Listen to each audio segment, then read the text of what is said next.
On February 3, 1870, the 15th Amendment was officially ratified.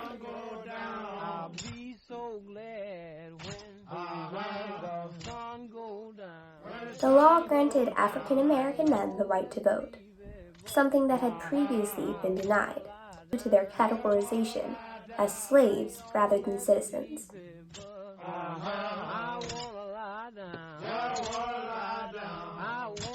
This effort was historically groundbreaking, in that it attempted to induct Black people into society that had previously scorned them. But at what cost?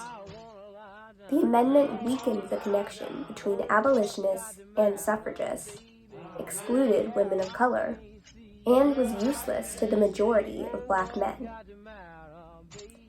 These issues, persisting for years to come, surmise that the 15th Amendment was chiefly a false and offset victory.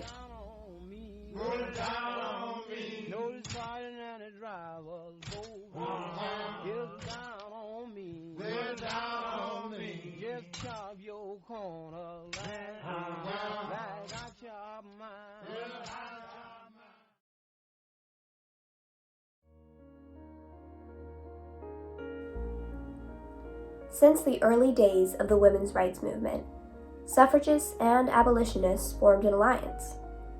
Both groups began fighting for the right to vote in earnest after slavery was abolished.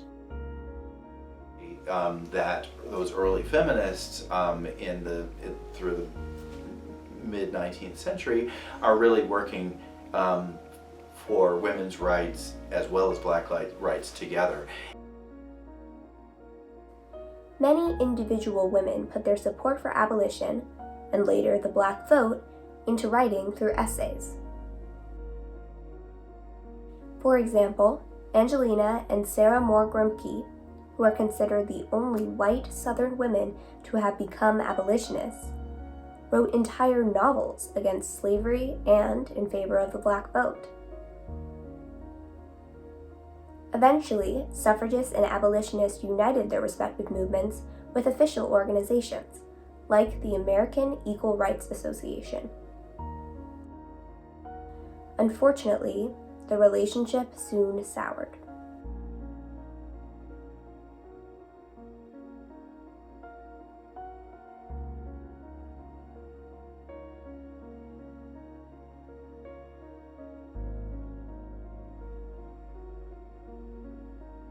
On June 16, 1866, the House Joint Resolution proposing the 14th Amendment to the Constitution was submitted to the states. The 14th Amendment was intended to grant all former slaves official citizenship. But up until its ratification, the amendment used language such as male inhabitants and male citizens, purposefully excluding women. And so then you get a real argument between the alliance that was there between the suffrage movement and the abolition movement. Elizabeth Cady Stanton, one of the most prominent suffragists in history, said that, "If that word male be inserted, it will take us a century at least to get it out." The American Equal Rights Association, once a center point for both causes, was divided into two organizations. The National Women's Suffrage Association, led by Elizabeth Cady Stanton and Susan B. Anthony, prioritized women's right to vote and didn't even allow male members. Meanwhile, the American Women's Suffrage Association, which was headed by less extreme feminists and favored the ratification of the 15th Amendment, aligned itself with Frederick Douglass.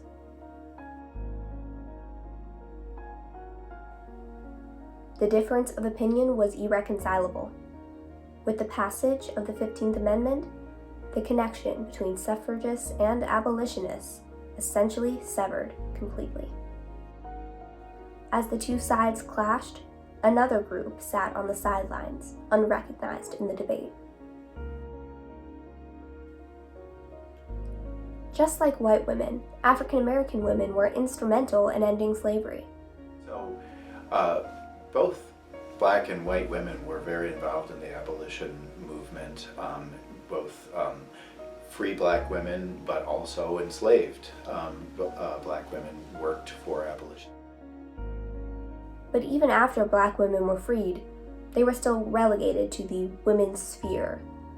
Like all women, they were expected to maintain their households and take on a largely domestic societal role. However, some broke free of these boundaries.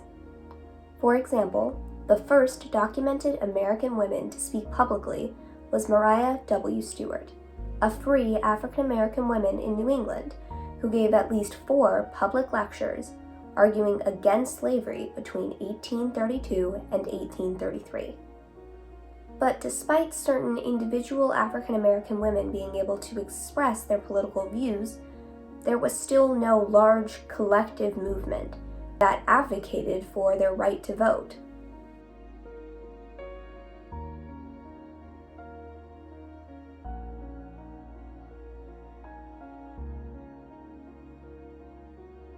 Black women were put in the unique position of being a part of both the female and black suffrage communities, but not being fully recognized or accepted by either. They continued to be largely ignored by the two causes through the passage of the 15th Amendment. This issue of exclusion was so pervasive that even when women were officially given the right to vote with the 19th Amendment 50 years later, it was still not granted to black women. Along with African American women, Native American, Asian American, and Latino women were also excluded from gaining the right to vote. Respectively, they all gained the right to vote, or at least relatively unlimited voting rights, between 1950 and 1980. After the 19th Amendment, some African American women in the North were able to realize the rewards of their activism, but throughout much of the country, voter suppression tactics made that impossible. In fact, those very voter suppression tactics that were prevalent in the late 1900s also cemented the failure of the 15th Amendment 100 years prior.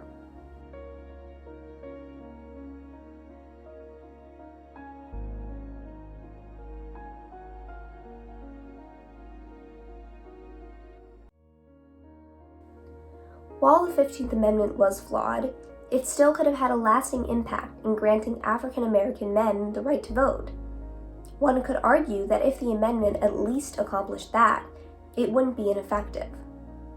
But although the 15th Amendment promised that the right of citizens of the United States to vote shall not be denied or abridged by the United States or by any state on account of race, color, or previous condition of servitude, states still found ways to circumvent the Constitution. Like a lot of things in the Constitution, it only says that. It only says that specific thing. So there were lots of racist workarounds. There were poll taxes, which applied to all voters but especially affected poor and minority citizens. There were literacy tests, which were supposed to determine that the voter could read and write English. There were grandfather clauses, which only allowed someone to vote if their grandfather did. And finally, there was simple voter intimidation, making black men too scared to even attempt to cast a ballot. These issues persisted, affecting both black men and women through the civil rights movement and up until the Voting Rights Act of 1965.